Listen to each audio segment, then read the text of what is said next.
Lors des fêtes, les familles organisant souvent des activités amusantes pour créer des souvenirs.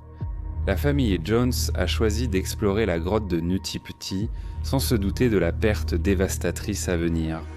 Voici le récit tragique de la catastrophe de la grotte de Nutty Putty. John Jones voulait passer du bon temps en famille quand ils ont choisi d'explorer la grotte de Nutty Putty, près de Salt Lake City, dans le désert de l'Utah. Il n'était jamais allé dans cette grotte, mais avec son frère Josh, il avait exploré de nombreuses grottes de l'Utah durant leur jeunesse. Il se considérait comme un spéléologue expérimenté, même si ses explorations avaient tant ralenti ces dernières années. Il s'était marié, avait eu un enfant et était actuellement étudiant en médecine à l'Université de Virginie. Son emploi du temps chargé lui laissait peu de temps pour explorer des grottes. Pendant les vacances de Thanksgiving, il rentrait chez lui pour se détendre en famille pendant les fêtes. Ils avaient prévu une journée de randonnée et d'exploration à Nutty Putty, qui est considérée par la plupart comme une grotte pour débutants. Les zones principales de la grotte étaient intéressantes pour tous, notamment la salle du labyrinthe avec ses ouvertures et tunnels autour de gros rochers. Une grande zone en pente, nommée la glissade, permettait à toute la salle de descendre à 45 degrés grâce à une corde. Ce système de grotte était bien cartographié dans la plupart des zones praticables. Il y avait aussi des zones bien connues, qui étaient plus difficiles, comme le canal de naissance ou le rampement de la Horte. Ces zones, étroites et difficiles d'accès, n'étaient tentées que par les spéléologues les plus expérimentés. Malgré les difficultés connues, certains restaient coincés dans des passages étroits de ces tunnels. Nutty Putty venait d'être rouverte au public après plusieurs années de fermeture suite à des spéléologues coincés dans ces passages difficiles. Ils étaient un peu praticables pour certains, mais d'autres découvraient que leurs épaules ou leurs hanches ne passaient tout simplement pas, peu importe à quel point ils forçaient contre la roche. Coincés dans cet espace étroit, ils étaient débloqués et ont eu besoin d'aide pour reculer centimètre par centimètre. À cause de ces sauvetages, une nouvelle entrée avec permis a été instaurée, exigeant la présence de 2 spéléologues expérimentés par groupe. Josh avait obtenu un permis pour qu'un groupe explore la grotte le mardi avant Thanksgiving, le 24 novembre 2009. La femme enceinte de John, Emily, aidait à rester à la maison avec leur fille d'1 an, Lizzie, pour passer une soirée plus tranquille avec les beaux-parents. Leur groupe de 11 membres de la famille et amis a commencé dans les principales sections ouvertes de la grotte. Finalement, John et son frère Josh ont emmené 2 amis pour chercher des tunnels plus difficiles à explorer. Ils avaient entendu parler du canal de naissance et ont cherché son emplacement sur la carte. On savait que c'était un passage étroit avec un étranglement très serré à la fin. Si tu pouvais juste passer la partie la plus étroite, il y aurait une petite salle au bout où tu pourrais te lever et te retourner. Ils savaient que le canal de naissance serait étroit et pourrait paniquer même des spéléologues expérimentés.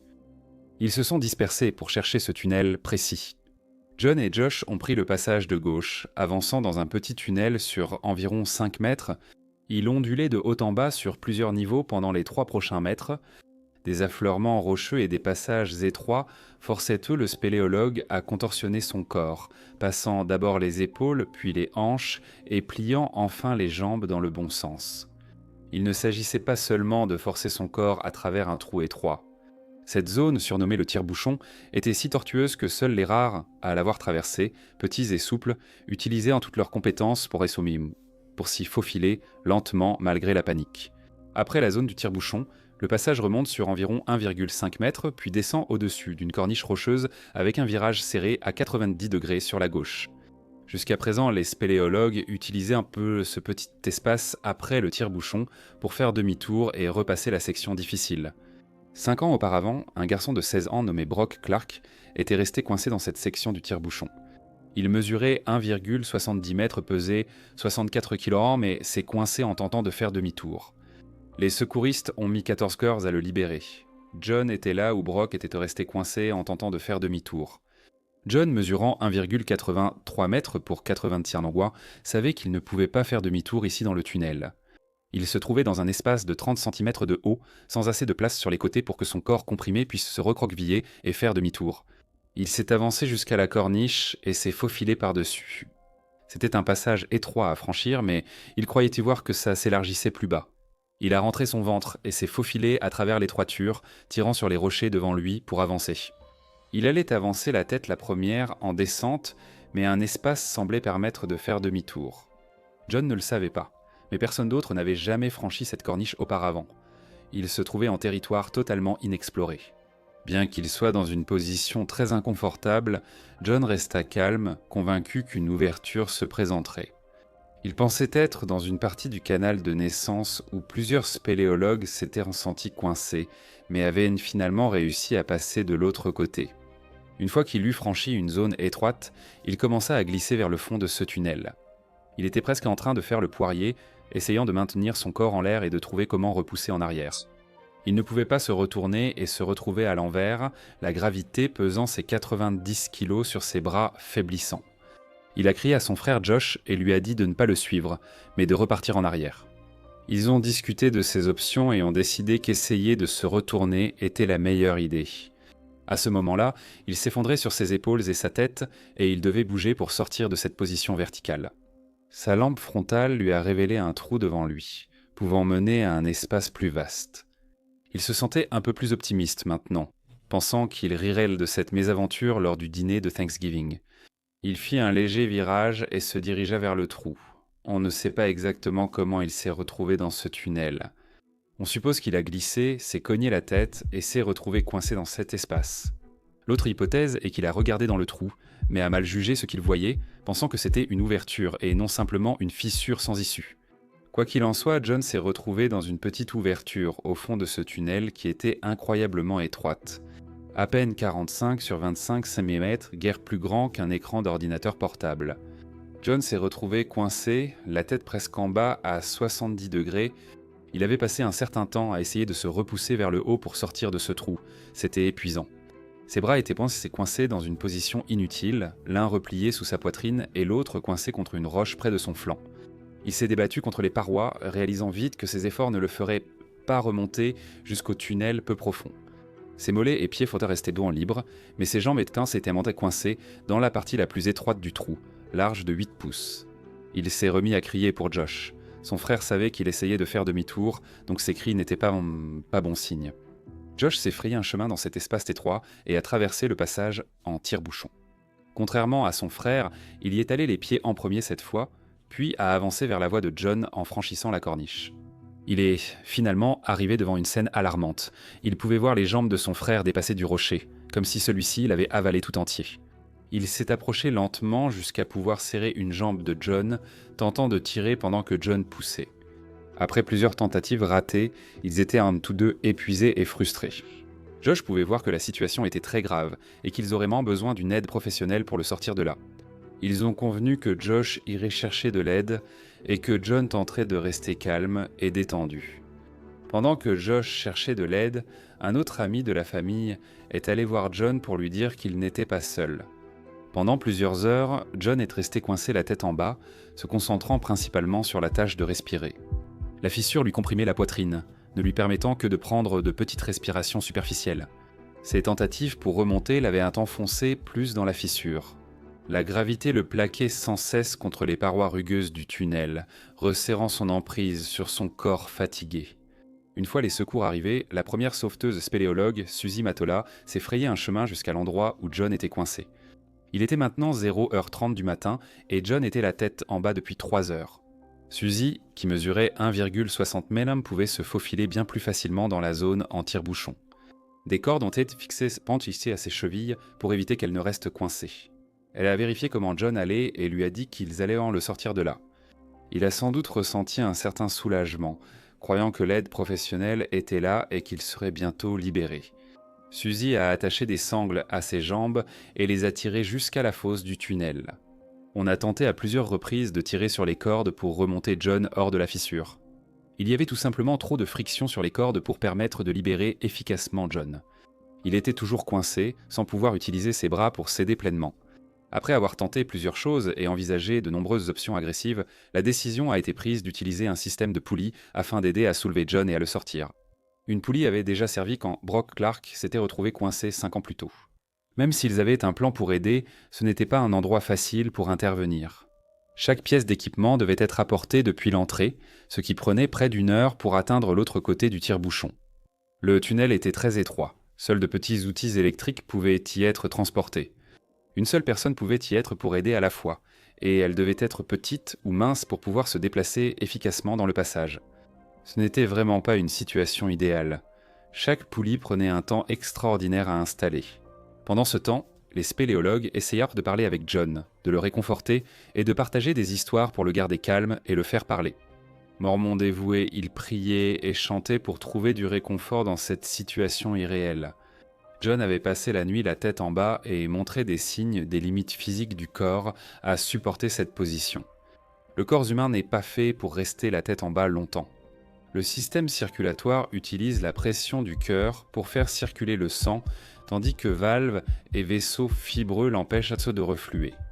Ce flux unidirectionnel équilibre pression, gravité et valves pour fournir l'oxygène aux tissus et éliminer les toxines par les reins. Le corps de John combattait la gravité depuis plus de 12 heures. Le cerveau n'est pas fait pour supporter une telle pression des fluides. Les fluides et les toxines s'accumulaient dans ses poumons à cause d'une mauvaise circulation. Ses organes comprimaient ses poumons et chaque respiration épuisait des muscles non prévus pour cela. Sa respiration ralentissait. Il était épuisé par l'effort. Tout au long de la nuit, il était passé d'un état complètement calme et lucide à des mouvements désespérés de ses jambes et à des hallucinations. C'était insupportable à regarder pour les sauveteurs. Ils étaient impuissants, épuisés et se sentaient en eux-mêmes piégés. L'air dans ce réseau de grottes était chaud et humide. Il fallait un effort concerté pour rester calme et respirer normalement quand on est coincé et qu'on ne peut ni bouger ni même respirer correctement, mais les sauveteurs savaient qu'ils pouvaient en sortir si nécessaire. John n'avait pas ce luxe. Il ne pouvait pas respirer profondément et l'air autour de lui manquait progressivement d'oxygène. Un système de télécommunication filaire a été installé à l'endroit où John était coincé. Sa femme lui a parlé, l'encourageant à tenir bon et à garder la foi. John lui a assuré qu'il serait bientôt dehors avec elle. Ce n'est qu'à 16 heures ce jour-là qu'ils ont enfin installé les poulies pour le déplacer. Ryan Shurts se trouvait dans le tunnel lors du test du système. Le corps de John bloquait l'ouverture. Ryan a donc poussé ses jambes pendant que l'équipe tirait de l'extérieur. Chaque effort le hissait centimètre par centimètre hors du trou.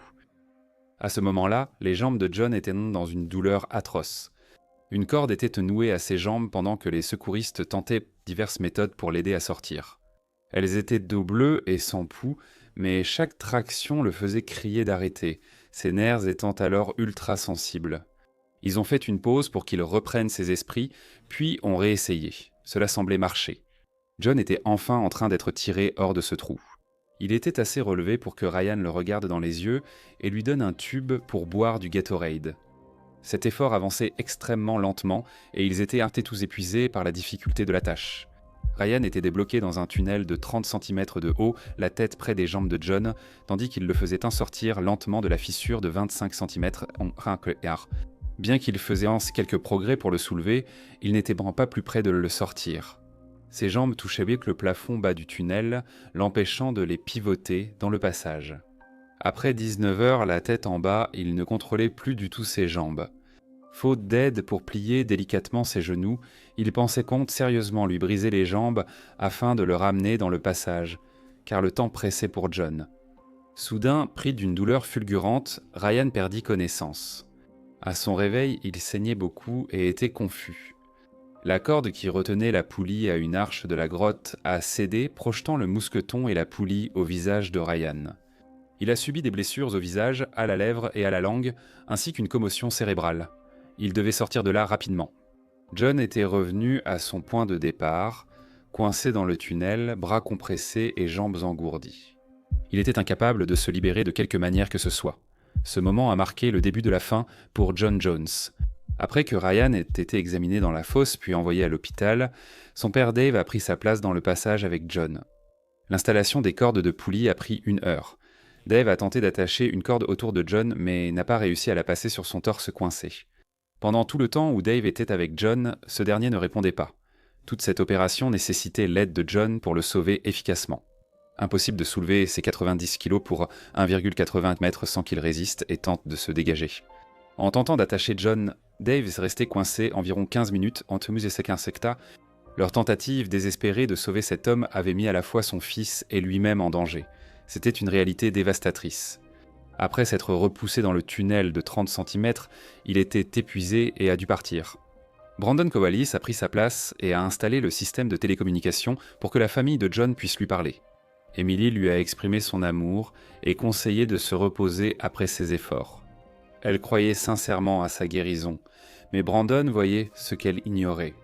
John ne réagissait plus et aucun signe de vie n'était audible. Au cours des dernières heures, Ryan avait signalé les respirations gargouillantes avec lesquelles John luttait. Un silence total régnait. L'équipe de secours, réunie près du puits, dans la grotte, discutait de la situation. Il a été décidé qu'un professionnel de santé devrait confirmer qu'il était effectivement décédé. Un ambulancier a été envoyé dans la section étroite pour confirmer ce que l'on soupçonnait. Le mercredi 25 novembre à 11h56, John Jones a été déclaré mort.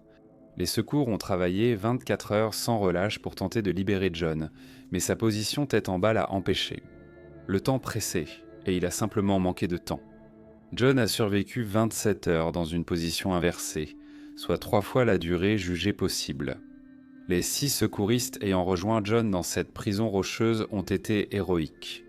Ils se sont installés dans une zone non cartographiée de la grotte, présentant de nombreux risques connus. Ils ont fait preuve d'altruisme, sont restés calmes et n'ont jamais abandonné un sauvetage apparemment impossible. Après avoir déterminé qu'il serait impossible de récupérer le corps, John a été laissé pour reposer à jamais dans la section Heads Push de la grotte Nutty Putty. Le système de grotte a été scellé avec du béton pour empêcher toute exploration future. Une plaque a été posée ici pour honorer John Jones. En août 2005, 5 jeunes adultes ont exploré une grotte sous-marine peu connue sur le flanc de la montagne Wawai à Provo, dans l'Utah, appelée la grotte de la mort. Ils n'avaient aucune idée du danger mortel qui les attendait à l'intérieur. Au final, un seul d'entre eux reviendrait. Voici le déroulement fatal de la tragédie de la grotte Gollum. Le mercredi 17 août, un groupe de 5 amis est sorti dîner, et ils ont fini par discuter d'une grotte secrète sur le flanc de la montagne Wai. Cette montagne se trouve à côté du campus de l'université Brigham Young University, donc de nombreux étudiants locaux étaient au courant de l'existence de la grotte. 2 jeunes spéléologues avaient exploré la grotte de Gollum un an plus tôt. Elle paraît peu accueillante au premier abord, car elle est couverte d'eau et mesure à peine 1,20 m. Elle oblige ceux qui y entrent à se baisser pour parcourir le tunnel d'entrée de près de 30 mètres dans un ruisseau peu profond. Pour la plupart des randonneurs, cela ne serait pas une idée amusante.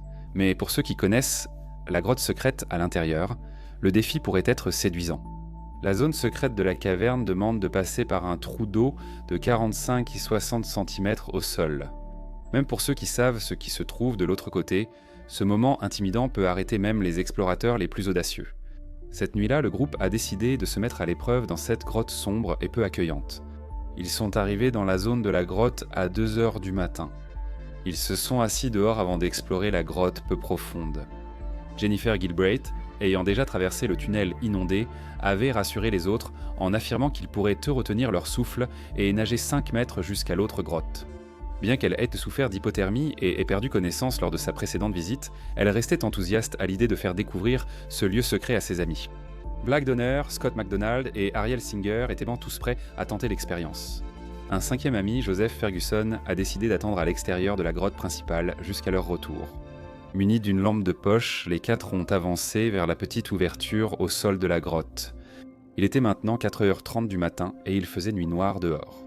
Un par un, ils ont trouvé le courage de se glisser dans le passage étroit rempli d'eau froide.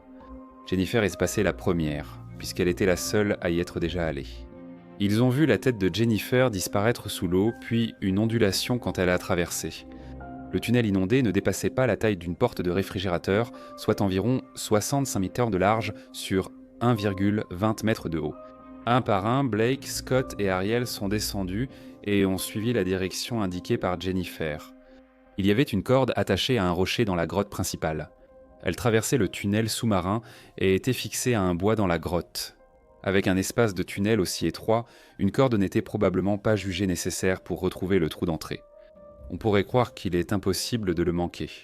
Malheureusement, ce n'est pas le cas. Brian Lamprey, ancien spéléologue, a déclaré qu'à son retour, il avait dépassé la sortie et s'était retrouvé dans une impasse à environ 1,20 m plus loin. Dans un moment de panique, il s'est rendu compte qu'un mur de roche l'entourait. Il a reculé désespérément en tâtonnant le plafond jusqu'à ce qu'il atteigne le trou. Le temps supplémentaire lui a fait croire que cela finirait par la mort. Il a eu énormément de chance de trouver le trou juste une fraction de seconde avant d'inspirer une grande goulée d'eau. Ce jour-là, les quatre avaient tous nagé sur la courte distance jusqu'à la petite grotte, à seulement 5 mètres de là. Ils avaient assez de place pour se tenir debout et bouger. La grotte faisait environ 2 mètres de haut, avec un sommet au centre atteignant près de 2,75 mètres. Il restait environ 1 mètre au-dessus de l'eau. Joseph s'assit en attendant ses amis. Il ignorait combien de temps il resterait-on dans la grotte, faute de plan précis, et attendait simplement. Après 1 heure, il est entré dans la grotte et a observé le trou d'eau, sans voir la lampe torche ni de mouvement du groupe. Il était maintenant 17h30 et il ne savait pas quoi faire. Il a d'abord appelé des amis connaissant la grotte, puis la police à 6h25. En nageant dans la grotte intérieure, ils étaient sûrement nerveux et essoufflés, le cœur battant sous l'adrénaline. Dès que leurs visages ont émergé de l'eau, ils ont dû inspirer profondément de soulagement. L'air dans ce petit espace était sûrement de mauvaise qualité. En spéléologie, ce terme désigne tout air dont la composition diffère des 21% d'oxygène et 79% d'azote habituel, avec quelques gaz mineurs. La stagnation de la grotte et la fermeture de la source d'eau favorisaient une forte accumulation de dioxyde de carbone pour diverses raisons. Au fil du temps, l'oxygène diminuerait et le dioxyde de carbone augmenterait dans la chambre intérieure à mesure que les visiteurs y restaient. On sait également que le dioxyde de carbone s'accumule dans les grottes de calcaire en raison de l'érosion et de l'infiltration provenant de la décomposition des plantes. Des preuves montraient aussi que des bougies allumées à l'intérieur auraient réduit l'oxygène. Sans circulation d'air, le dioxyde de carbone aurait atteint une plus forte concentration dans l'eau. Ce serait une évolution subtile au fil du temps, et les amis qui visitaient la grotte secrète n'auraient eu aucune idée de l'état de l'air dans la chambre intérieure. Même en restant quelques minutes, leur capacité réduite à penser, bouger et respirer aurait rendu la nage de retour très dangereuse. Une fois dans cette grotte, ils ont peut-être rapidement compris qu'ils ne pouvaient pas bien respirer et qu'ils devaient dater et repartir immédiatement. Le trou d'entrée étant très petit, une seule personne pouvait traverser le tunnel étroit et sortir par l'ouverture. Jennifer est sortie la première, mais n'a pas trouvé la sortie avant de manquer d'air. Elle avait sans doute moins de capacité à retenir sa respiration et à réfléchir. Si le niveau d'oxygène dans la grotte était proche de 10 à 12%, elle n'aurait eu que 60 secondes d'apnée avant de perdre connaissance. Sans la corde en main, il aurait frénétiquement cherché l'ouverture en tâtant le plafond du tunnel. Dans la grotte, les 3 autres n'auraient pas su que Jennifer luttait pour sa vie. Ils étaient tôt laissés dans l'air sombre et suffocant de la grotte intérieure. Après avoir compté pendant 30 ou 60 secondes, Ariel aurait été le prochain à sortir de la grotte secrète. Avec un taux de dioxyde de carbone de seulement 2 ou 3%, son rythme respiratoire aurait doublé. Elle aurait essayé de prendre de grandes inspirations avant de glisser son visage sous l'eau. D'un dernier élan, elle nagea vite vers l'avant et chercha l'ouverture de la main. Ça aurait été irréel de sentir le corps de ton ami dans ce tunnel sombre et étroit. C'était censé être un passage dégagé, parce qu'il n'y avait tout simplement pas assez de place pour que 2 personnes passent la tête à travers cette ouverture étroite. Dans la panique, Ariel aurait cherché de l'air sans réaliser que son amie était inconsciente et proche de la mort. Blake et Scott auraient alors respiré l'air vicié plusieurs minutes de plus dans le noir. Tous auraient ressenti les effets d'un taux d'oxygène réduit, de plus de dioxyde de carbone et la panique liée à un environnement difficile à respirer. Après une brève attente, l'ami suivant est entré dans le tunnel étroit inondé. Affaibli, Blake voudrait traverser cette nage le plus vite possible. Voir les 2 filles flotter encore devant lui l'aurait tellement déstabilisé. L'alarme soudaine vous laisserait confus quant à la direction à prendre. Le trou devrait se trouver juste devant la personne devant vous. Il a peut-être compris qu'Ariel ne bougeait pas et devait la pousser vers le trou pour la sauver. Dans un tunnel de 60 cm de large sur 1,20 m de profondeur, dépasser ou pousser quelqu'un serait presque impossible. Le dernier spéléologue, seul dans l'obscurité de la grotte, aurait le plus longtemps souffert. Il voulait sûrement quitter cet endroit pour de bon. Son passage dans le tunnel serait interrompu en rencontrant ses amis. Dans un état aussi déficient, il aurait pu perdre connaissance très rapidement.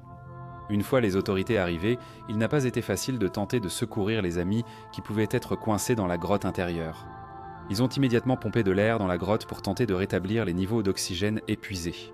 En même temps, ils ont pompé une partie de l'eau pour créer un espace d'air dans le tunnel de connexion afin que les sauveteurs puissent entrer. Dès que le niveau de l'eau a un peu baissé, ils ont découvert le corps de Jennifer Galbraith flottant juste à l'entrée du tunnel. Après avoir pompé pendant 1 heure supplémentaire, ils ont trouvé les 3 autres amis, Ariel, Blake et Scott tous ensemble, tournés vers la sortie. Grâce aux preuves prélèvent sur place, aux informations de Joseph Ferguson, aux autopsies confirmant la noyade et aux témoignages d'autres explorateurs ayant eu des difficultés dans le tunnel, nous pouvons comprendre ce qui s'est probablement passé. Il est difficile d'imaginer que 4 jeunes adultes en bonne santé se noient sans problème d'air. En 4,5 mètres, 4 amis se sont noyés.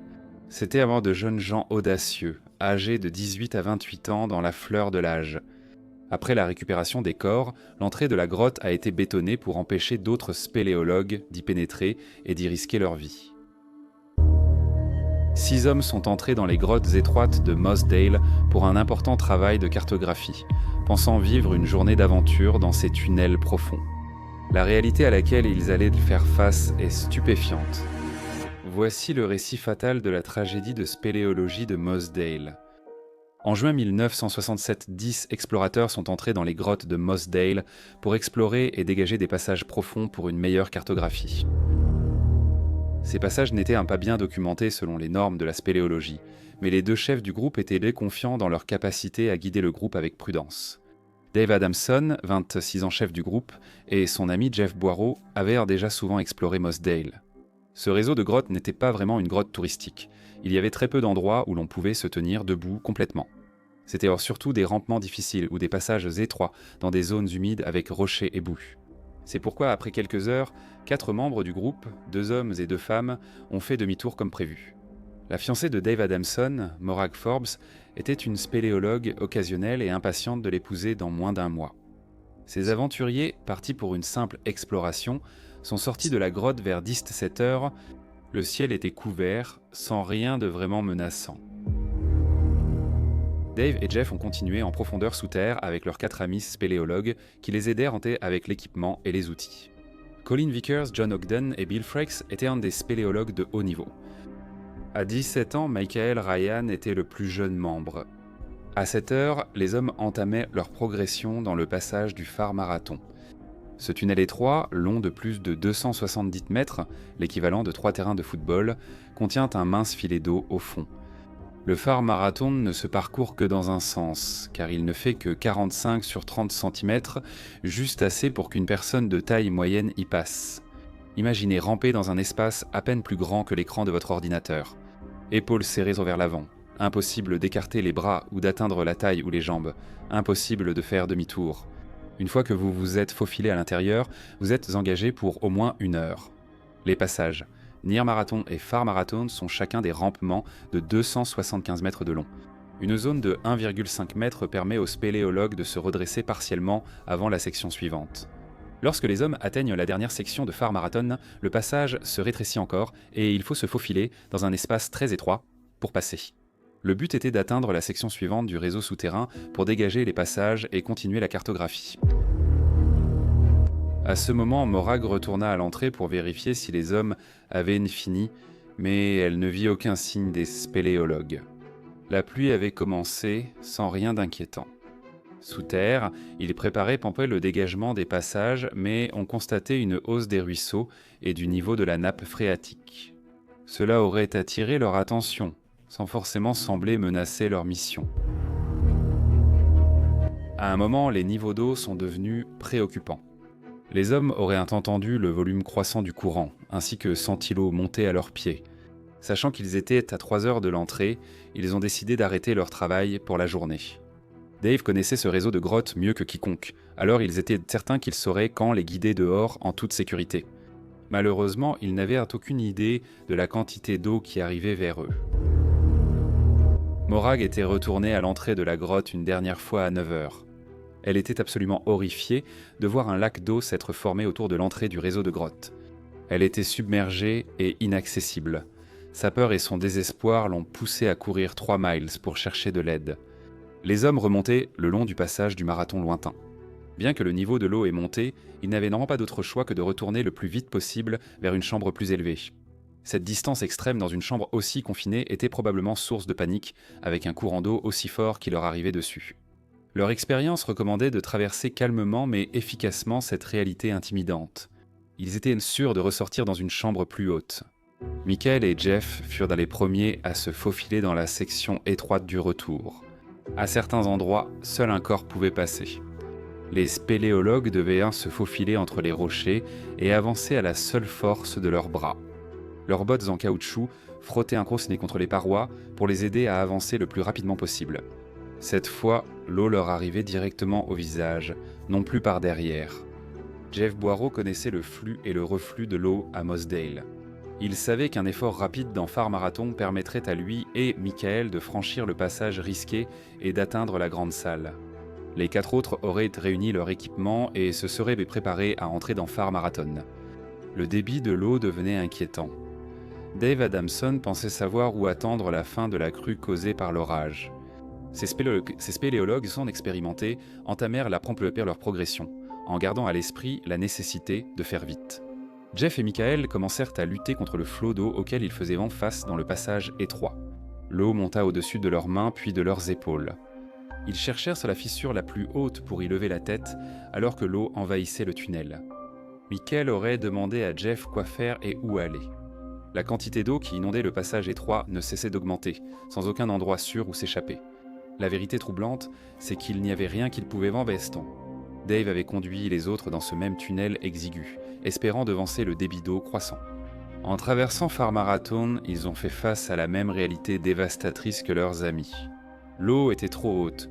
Ils ont levé la tête hors de l'eau montante, cherchant de l'air, mais il était clair qu'ils étaient piégés sans issue. John Ogden, sans doute le dernier dans le tunnel, a entendu ses amis lui crier de faire demi-tour. Voyant qu'il n'y avait pas d'issue, il a poussé avec ses mains pour reculer, s'aidant de ses pieds pour se soulever. Il ne lui restait que quelques instants pour agir avant d'être lui aussi complètement submergé par l'eau. Il a repéré une fissure au-dessus, où il a coincé sa tête et son corps pour reprendre son souffle une dernière fois. Peut-être que l'eau cesserait de monter et qu'il trouverait refuge dans ce petit espace d'air. C'était trop étroit pour qu'une personne puisse vraiment s'y glisser, mais dans la lutte frénétique pour survivre, il a coincé son corps et son visage dans la fente étroite. À l'extérieur de la grotte, une opération de sauvetage complète commençait. Il était clair que l'entrée de la grotte était complètement bloquée par un lac d'eau, mais il restait encore l'espoir que les hommes aient retrouvé une cavité sûre où attendre jusqu'à ce que le niveau de l'eau baisse. Les sauveteurs sont venus en force. Des centaines de bénévoles ont bloqué l'entrée et installé des pompes pour tenter d'évacuer l'eau de la grotte. Cela permettrait au niveau de l'eau à l'intérieur de baisser, libérant ainsi des passages pour circuler en toute sécurité. Dimanche après-midi, une journée entière après que les hommes soient entrés dans la grotte, les secouristes ont enfin pu atteindre Far Marathon. Ils ont crié plusieurs fois, espérant avertir les hommes que le passage était désormais dégagé et qu'ils pouvaient descendre de leur chambre d'attente en hauteur.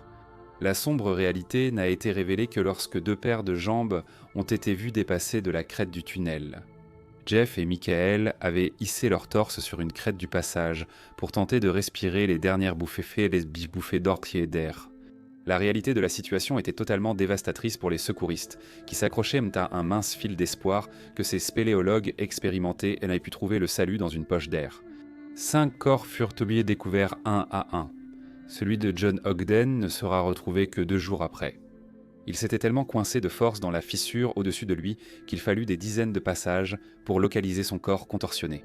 Les 6 hommes se sont noyés dans une crue soudaine inévitable qui a rempli toute la caverne d'eau. La grotte a été fermée après la tragédie et reste le dernier lieu de repos des 6 hommes. En 1970, des amis spéléologues ont déplacé les corps dans une chambre supérieure du système fermé. Elle a été rebaptisée le sanctuaire. Un spéléologue, après une découverte incroyable, voit son euphorie virer à la terreur face à une défaillance majeure au fond de la Terre. Voici la panne fatale de la tragédie de Floyd Collins. Floyd Collins était plein d'énergie. Il avait enfin ouvert le passage bloqué sur lequel il travaillait dans la grotte de sable. Un tunnel étroit en colimaçon a mené à cette découverte. C'était le vendredi 30 janvier et il avait passé des semaines à retirer des pierres, du gravier et du sable pour dégager suffisamment d'espace afin d'essayer de se faufiler à travers une fissure étroite sous le passage. Après s'être faufilé dans la fissure, il a longé le mur puis chuté de 2,5 mètres au sol d'une vaste caverne. Tout le passage jusqu'à ce point consistait essentiellement à ramper, à se faufiler et à avancer centimètre par centimètre. Il devrait sûrement élargir le passage pour permettre aux autres d'entrer et consolider les murs et le plafond qui s'effritaient, mais avec le temps, il pourrait en faire une destination touristique payante. Le rêve de Floyd se réalisait enfin. Malheureusement, la lampe à gaz qu'il utilisait pour s'éclairer manquait de carburant. Il grimpa à nouveau le long du mur et se hissa à travers la fissure étroite, s'allongeant dans le passage en pente qui menait au reste des 43 mètres du tunnel. En avançant la lanterne, la surface irrégulière heurta la base et fit basculer la lampe. La lumière s'était éteinte, Floyd devait finir le trajet dans l'obscurité totale. Il s'allongea sur le dos et glissa sur les rochers rugueux à l'aide de ses jambes. Il savait qu'une danse soigneuse était nécessaire pour avancer dans ce tunnel artificiel qu'il avait creusé. Dans l'obscurité, il posa son pied contre le mur, sans se douter qu'il allait commettre une erreur catastrophique. Il repoussa son corps vers la glissade, puis un grondement de pierre et de poussière emplit le tunnel. Floyd cria de douleur en s'étouffant avec la poussière. Il s'effondra, se débattant de douleur pour libérer sa jambe gauche prise dans l'étau. Il réalisa avec stupeur que ses bras étaient aussi bloqués que ses jambes. Floyd était enseveli dans un tunnel qui ne faisait que 40 cm de haut, dans un boyau à plus de 43 mètres sous terre. La douleur était choquante, mais Floyd n'en était pas à sa première fois coincé dans une grotte. 1 an plus tôt, il avait mis 2 jours à sortir de la grotte de cristal, sa première grande découverte en spéléologie. Mais cette fois, il était tout seul. C'était vendredi matin et il ne s'attendait pas à ce que quelqu'un vienne le chercher de sitôt. Il s'est débattu contre le monticule qui l'ensevelissait, son pied gauche restant immobile. Il était coincé sous une grosse pierre et beaucoup de débris. Ses bras étaient impris dans un amas de pierres, gravier et terre tassée autour de lui. Son corps dans le petit passage. Floyd prit quelques respirations pour se détendre et commencer le long processus d'attente. Finalement, quelqu'un viendrait le chercher et verrait sa veste et son chapeau accrochés à l'entrée de la grotte. L'obscurité et le silence rendaient vocaux les gouttes sur son visage très agaçantes. Une goutte d'eau tombait lentement sur son visage de temps en temps. Du sable tomba de la cavité au-dessus et s'accumula sur sa position déjà précaire. Après des heures passées à rester piégé et à forcer ses muscles contre les rochers immobiles, il s'endormit pour s'évader un peu de ce cauchemar. À son réveil, Floyd fut brutalement confronté à la réalité de sa situation absurde. Il faisait noir comme dans un four, et son visage mouillé sans pouvoir essuyer l'eau. Il secoua la tête d'avant en arrière, le seul mouvement qui lui était possible. Il criait par moments, espérant que quelqu'un vienne voir comment il allait. L'effort qu'il avait fourni pour essayer de bouger son corps était épuisant. Ses doigts raclaient à rochers et graviers, mais ses bras restaient enserrés contre son corps. Le matin arriva sans que personne sache que Floyd était piégé, après le coucher du soleil vendredi. Il alternait cris, lutte contre la roche, puis s'évanouissait d'épuisement. Le fils adolescent du propriétaire est allé voir Floyd car il n'était pas rentré la nuit précédente. Ce n'était pas si inhabituel que Floyd dorme dans l'un des autres bâtiments du terrain, ou même dans la grotte elle-même. Joel Estes a vu le manteau de Floyd et s'est glissé à l'entrée de la grotte. Il a appelé Floyd, et un Floyd soulagé a répondu qu'il avait besoin d'aide. Joel était un petit garçon, mais pas vraiment un gars des grottes. Il s'est faufilé par un passage étroit encombré, puis s'est arrêté dans la salle de retournement. Il pouvait clairement entendre Floyd, mais il n'avait tout simplement pas le courage d'essayer de passer sa tête par l'ouverture folle d'où venait la voix de Floyd. Floyd comprenait et savait qu'il avait besoin d'une aide sérieuse de la part de ses frères. Il demanda à Joel de trouver des adultes expérimentés dans ce type de sauvetage. Bien qu'il ait eu faim et soif, Floyd était soulagé. Quelqu'un savait enfin où il était, alors ils allèrent le sortir de là en un rien de temps.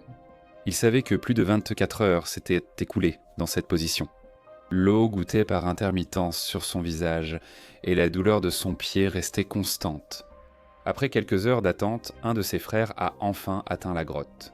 Il est aussi entré pour voir, mais n'a pas pu atteindre l'endroit où Floyd était coincé. Après plus de 30 mètres à ramper et à se faufiler, le passage étroit lui faisait face. Il faisait à peine 9 pouces de haut, soit la largeur d'une feuille trapue de papier. C'était émotionnellement intimidant d'essayer d'y jeter un œil, mais physiquement impossible pour les hommes plus corpulents. Ils ont fait venir le frère cadet de Floyd, Homer. À 22 ans, il était de petite taille et avait un peu d'expérience dans les grottes avec Floyd. Il était 4 heures de l'après-midi, samedi, lorsque Homer est arrivé et s'est engouffré dans la grotte pour aider son frère.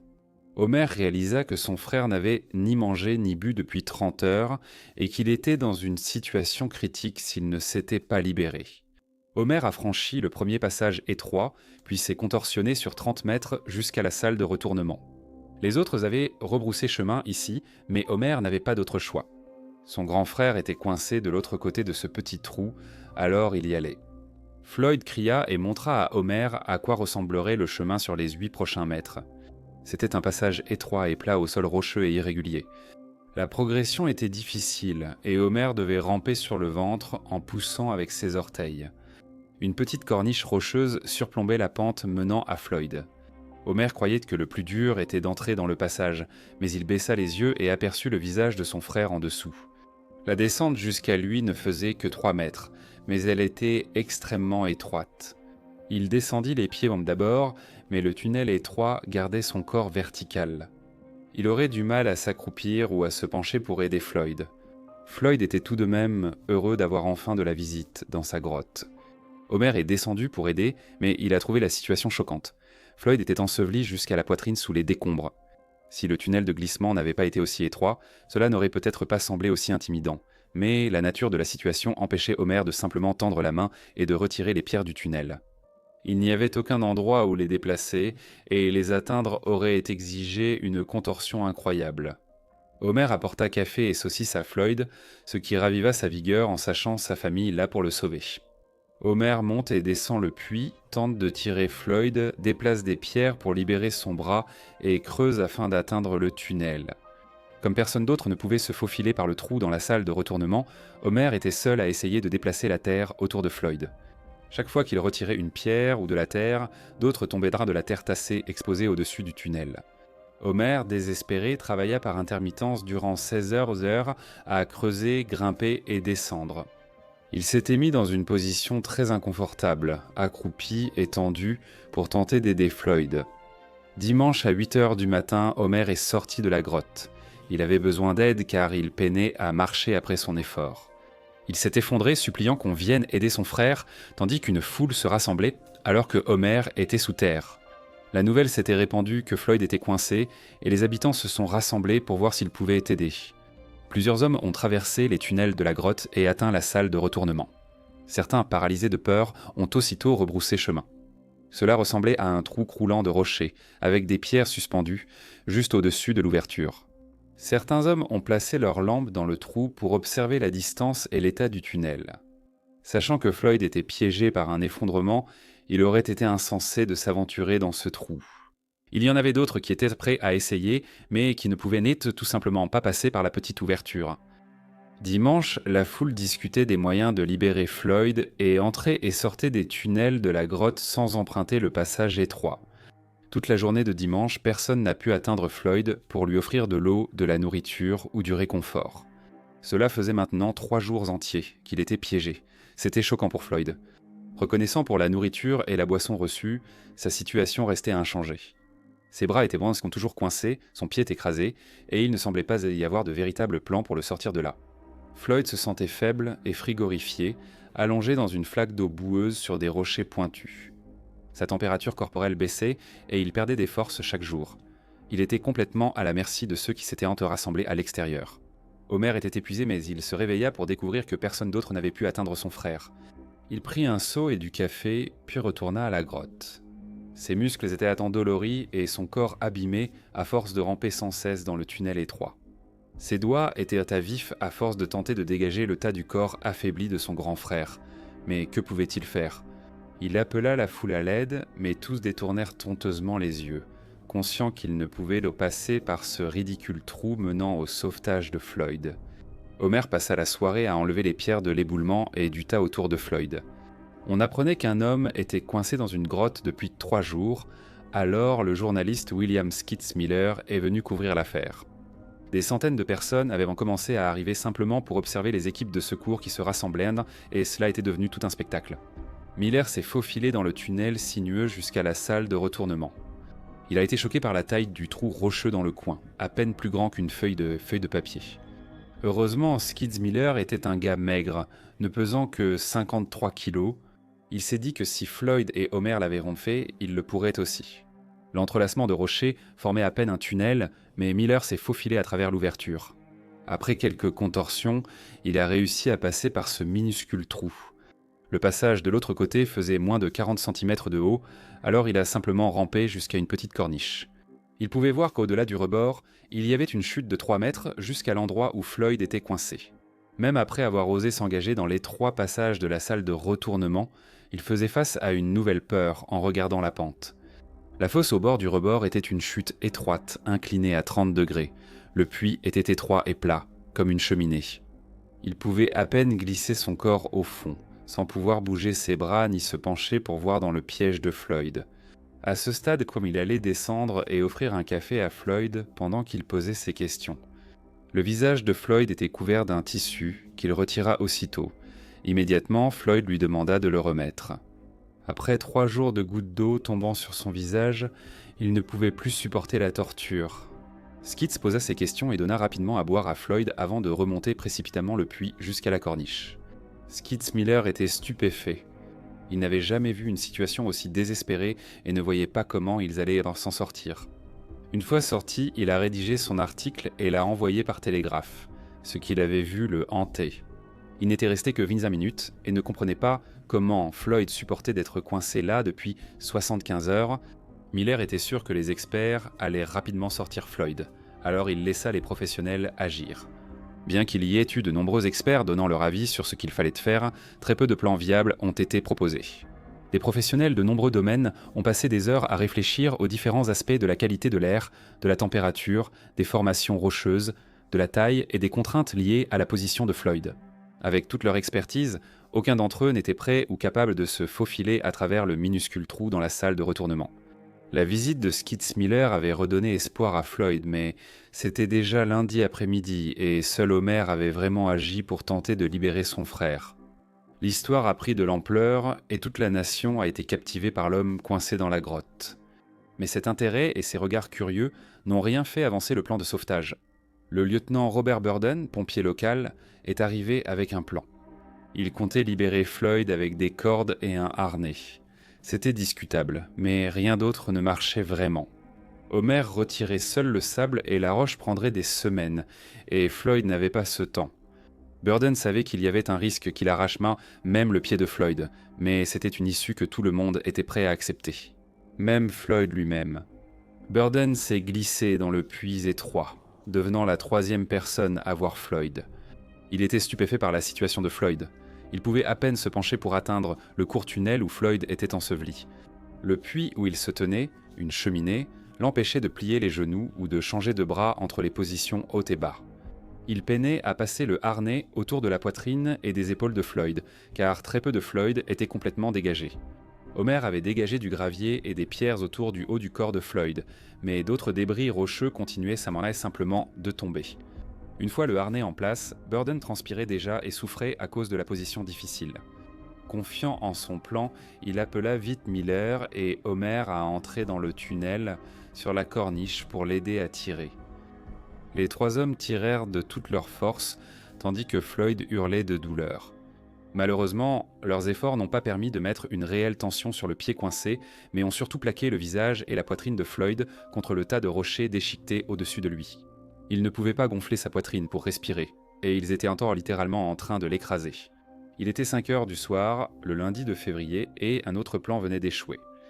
Il paraissait incroyable qu'avec toute l'agitation et l'expertise réunies à la surface, aucun progrès n'ait été fait pour libérer Floyd. Mais cela allait changer. À 21h ce soir-là, Johnny Gerald, vieil ami de Floyd, est arrivé, convaincu que Floyd s'en sortirait comme toujours. 1 an plus tôt, Johnny l'avait aidé à le sauver de la grotte de cristal où il avait passé 2 jours sous terre. Johnny, spéléologue expérimenté, était présent. Dès que Floyd l'a su, il a crié de soulagement, persuadé que Johnny pourrait le sauver. Comme ses prédécesseurs, Johnny a traversé les tunnels jusqu'à la salle de retournement. Il a vu le trou devant lui et a ressenti une pointe de nervosité. Floyd était beaucoup plus petit que lui. Johnny avait toujours été un peu trapu, mais sa force compensait généralement ce qui lui manquait en taille. Ici, la force physique n'apportait rien. Seule sa force mentale comptait. Il a forcé son corps dans le petit trou, délogeant quelques pierres en avançant. La poussière limoneuse qui tombait autour de lui était effrayante. Il a rampé sur le ventre jusqu'à la corniche et a regardé en bas pour voir le visage de son vieil ami au fond du puits étroit. Floyd a ressenti son premier moment de joie dans la stupeur. Il a été revigoré par l'espoir qu'il pourrait bien sortir de ce trou avec son pied intact. Johnny a tenté de descendre les pieds en premier, mais il est resté coincé dans le puits étroit. Il s'est ajusté et a poussé, craignant de rester coincé avant d'aider Floyd. Il était évident qu'il ne passerait pas. Pour la plupart des gens, ils accepteraient d'avoir honnêtement essayé, mais le sauvetage devrait être laissé à d'autres. Mais pas Johnny. Il entendait le désespoir dans la voix de Floyd et ne pouvait se résoudre à partir. Johnny passa les 3 heures suivantes à tailler la roche dans le puits étroit. Il taillait les zones étroites, récupérant les éclats pour ne pas les faire tomber sur Floyd en dessous. À minuit, Johnny était fatigué mais prêt à réessayer. Il a réussi à descendre dans le puits et à rejoindre Floyd dans le tunnel étroit. Pendant les 6 heures suivantes, Johnny a mis sa force à profit. Il a rempli des seaux de pierres et de gravier qui avaient enseveli la poitrine de Floyd. Chaque effort lui demandait de pencher la tête dans un angle inconfortable pour pouvoir tendre les bras dans le tunnel de Floyd. Il tirait, grattait, remplissait les seaux. Ils étaient hissés et vidés pour dégager les bras de Floyd et, peut-être, retirer la pierre de son pied. Après 6 heures à s'accroupir et se pencher, sollicitant tous ses muscles, Johnny était allé aussi loin qu'il pouvait. Sa carrure trapue ne lui permettait pas d'atteindre plus loin que la partie supérieure de la cuisse de Floyd. Tôt mardi matin, Johnny est remonté pour se reposer un moment. Après le départ de Johnny, Floyd était resté seul dans son tunnel étroit pendant 12 heures, ce qui a été très difficile. Il semblait qu'on avait fait tellement de progrès, mais le problème principal persistait toujours. Peu importe à quel point il tirait ou se tordait, il n'y avait aucun moyen de bouger son pied. Il avait froid et il avait vraiment peur. Il était allongé dans une flaque d'eau boueuse à 10 degrés et les couvertures qu'on lui avait apportées n'arrêtaient pas le froid qui lui glaçait les os. Floyd était coincé depuis plus de 4 jours entiers et n'avait pas vu le soleil depuis tôt vendredi matin. Il se sentait étrange, halluciné, voyant des anges et rêvant de son lit. Le temps s'écoulait lentement et il se demandait quand quelqu'un reviendrait l'aider. Alors il attendit. Skids-Miller avait continué à rédiger des rapports sur ce qui se passait avec l'emprisonnement de Floyd, mais il revint mardi après-midi pour découvrir qu'il était toujours au même endroit et qu'aucun plan n'avait été élaboré pour libérer son pied. Le principal problème était que personne n'osait traverser le trou impossible séparant Floyd des experts. Miller fut ému. Il comprit qu'il faisait partie des rares à pouvoir atteindre Floyd. Alors il réunit tous les ouvriers disponibles et décida de continuer le travail de Johnny, étant plus petit. Mardi à 17h30, il retourna dans le puits et utilisa un seau pour enlever les pierres et le gravier autour des jambes de Floyd. Il dut ramper dans le tunnel avec Floyd pressant son corps contre la paroi à chaque poignée de terre. Skids continuait à vider, seau après seau, jusqu'à ce qu'il puisse mieux voir la pierre gênante. Au cours de la journée, des ouvriers savaient placer des lampes dans le tunnel pour éclairer la zone du puits. Cet éclairage supplémentaire révéla ce qui n'avait pas été compris jusqu'à présent. La roche n'était pas seulement lourde et appuyée sur le pied de Floyd, elle avait glissé dans la fissure de la caverne en dessous. Cela créa un coin qui coinça la roche si fermement que ni pousser ni tirer ne la ferait bouger. Après une inspection minutieuse, Miller monta parler avec les experts rassemblés. Par toutes leurs fournitures, seul un pied d'eau de biche et un petit cric pouvaient entrer dans le petit trou. Ce n'était pas idéal, mais il fallait s'en contenter. Skids fonctionnait désormais uniquement à l'adrénaline, et il sentit une vague d'espoir en pensant que Floyd pourrait être libre dans seulement quelques heures. Il se réinstalla maladroitement au fond du puits. Le cric et la barre à mine furent poussés lentement jusqu'au bout du tunnel, près des pieds de Floyd. Miller ne pouvait pas atteindre aussi loin, mais il poussa du bout des doigts pour glisser le cric en place. Il tourna lentement le bras pour essayer de soulever la plateforme jusqu'au bord du rocher. Ce travail minutieux consistait à se pencher et tendre les doigts. Son dos a eu des spasmes et il a combattu chaque crampe aiguë en essayant de faire fonctionner le tout. Cela n'atteignait pas, il l'a donc déplacé plusieurs fois, chaque tentative exigeant qu'il se contorsionne pour le bouger légèrement. Effondré, haletant d'épuisement, il avait en tête les paroles calmes et apaisantes de Floyd. Doucement, Floyd l'encourageait « Tu peux le faire, mon gars. Je crois en toi, mon gars. » Miller ne pouvait pas abandonner cet homme. Il demanda des blocs de bois et entreprit une série de positionnements et de repositionnements, essayant de soulever la roche, ne serait-ce qu'un tout petit peu. À un moment donné, le cric avait une bonne prise sur le bord de la roche et chaque petit quart de tour tenait. Skitz tourna, maintint la position, puis tourna de nouveau en sentant la roche se soulever. Puis tout le dispositif s'effondra avec un petit cliquetis. Il réessaya sans cesse, ajustant à chaque tentative, mais sans jamais déplacer la roche. À 1h du matin, après 8 longues heures d'effort, il s'effondra d'épuisement. Il était totalement épuisé mentalement et physiquement. Il a enroulé la dernière ampoule de la guirlande autour du cou de Floyd pour lui tenir chaud, puis il est remonté à la surface. Il avait juste envie de pleurer de fatigue, de colère et de pitié. La nouvelle journée commençait. Ce mercredi 4 février, des employés de Kentucky Rock and Asphalt sont venus vérifier la stabilité des tunnels. Leur travail pour renforcer la partie avant de la grotte a vraiment aidé à dégager les passages et à les rendre praticables pour la plupart des tentatives des sauveteurs. Le problème, c'est qu'en avançant dans la grotte, murs et plafonds s'affaissaient et se déformaient, refermant littéralement le passage. Les ouvriers dans la salle de retournement essayaient on ne sait que de voir s'ils pouvaient élargir le minuscule trou, lorsqu'un grondement effrayant s'est fait entendre de l'intérieur. Les ouvriers ont informé l'équipe à la surface de la terrible nouvelle. Il y avait eu un éboulement. Tout le tunnel était instable et toute personne qui y entrait risquait sa propre vie. Johnny Gerald s'est de nouveau levé et a proposé d'entrer. Il progressait lentement dans les passages étroits, attentif aux éboulements possibles. Arrivé sur le lieu de l'éboulement, il a fait ce que seul Johnny savait faire, déplacer les pierres. Cela paraissait une tâche sans espoir, avec des obstacles constants. Il enlevait prudemment les pierres une à une, veillant à ne pas bouger le gravier au-dessus de sa tête. Cet effort a duré plus de 8 heures, courbé et allongé, tentant d'atteindre dans une position épuisante au-dessus de sa tête. Alors qu'il pensait ne plus pouvoir bouger, il parvint à dégager une ouverture, laissant passer la lumière allumée à l'intérieur. Floyd continuait à communiquer, bien qu'il semblait s'affaiblir après près de 6 jours passés coincés. Johnny savait qu'il aurait besoin d'une poussée d'adrénaline pour dégager ses dernières pierres et tenter de sauver son ami. Il était maintenant 22h30 et enfin le passage fut de nouveau ouvert. Johnny est parti chercher des outils pour dégager la roche sur le pied de Floyd. Il a alors réuni les hommes pour former la chaîne humaine et évacuer les derniers bancs rochers autour des jambes de Floyd. Ils étaient pentis confiants, convaincus que cette tentative sauverait enfin Floyd. Ils ont rampé jusqu'à la salle de retournement et ont été stupéfaits par ce qu'ils ont vu. Le plafond s'était effondré dans le passage étroit vers Floyd. L'éboulement, plus vaste et lourd qu'avant, bloquait totalement le passage sous des rochers, graviers, boue et débris.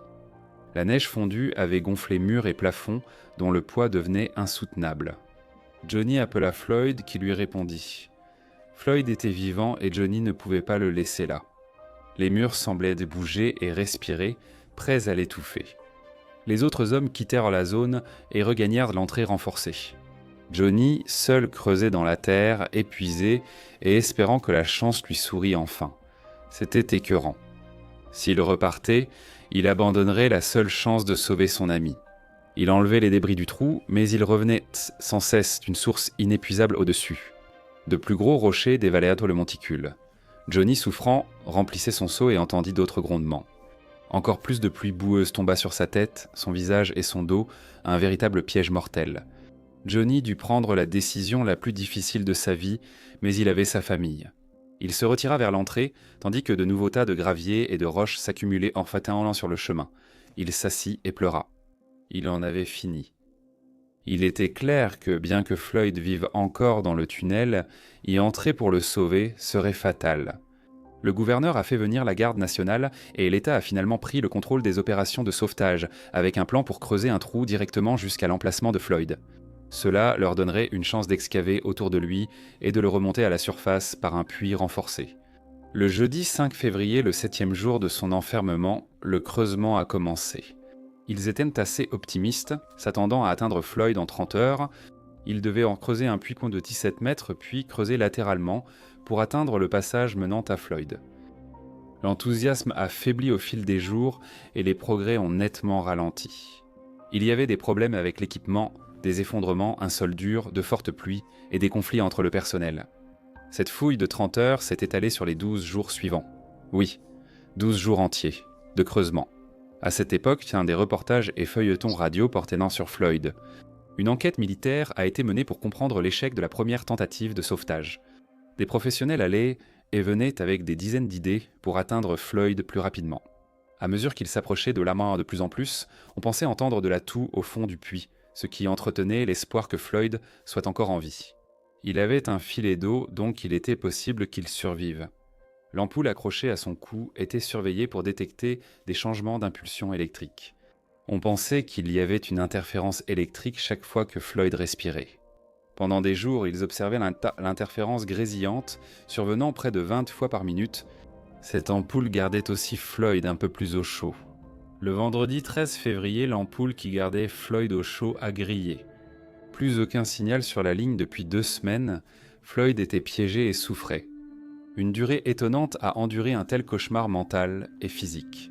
Les creuseurs ont poursuivi jusqu'au 16 février, perçant finalement le tunnel et entrant dans le puits de la grotte. Le premier homme à traverser le tunnel se trouvait à seulement quelques pieds de Floyd. Il a vite été établi que Floyd était décédé. Le coroner est venu et a officialisé sa décision. Constatation du décès. Il a indiqué que Floyd avait survécu environ 14 jours coincé dans le tunnel. Il semblait n'être mort que depuis 3 jours. C'était stupéfiant. Après l'éboulement final, Floyd était resté seul dans la grotte avec seulement un filet d'eau et l'usage d'un seul bras pendant 9 jours avant de mourir. Floyd, explorateur de grottes, passionné et talentueux, aurait comblé sa famille en découvrant une grotte touristique. Il a passé 12 gueux par jour des semaines durant à chercher un lieu spécial à commercialiser. Finalement, il a trouvé exactement ce qu'il cherchait, car la grotte de sable est devenue un nom connu de tous, tout comme Floyd Collins. La nation a pleuré sa mort et a été pétrifiée par la façon dont elle a duré de manière douloureuse et prolongée. La passion de sa famille, de ses amis et même d'inconnus pour aider Floyd à s'évader était palpable. Leurs efforts héroïques pour descendre dans ce passage cauchemardesque méritent d'être rappelés avec la vie et la passion de Floyd. Le corps de Floyd fut rapatrié à la ferme familiale et inhumé près de sa grotte de cristal quelques mois plus tard. Plus tard, après l'acquisition de la grotte par le service des parcs nationaux, il a été enterré au cimetière baptiste de Mammoth Cave.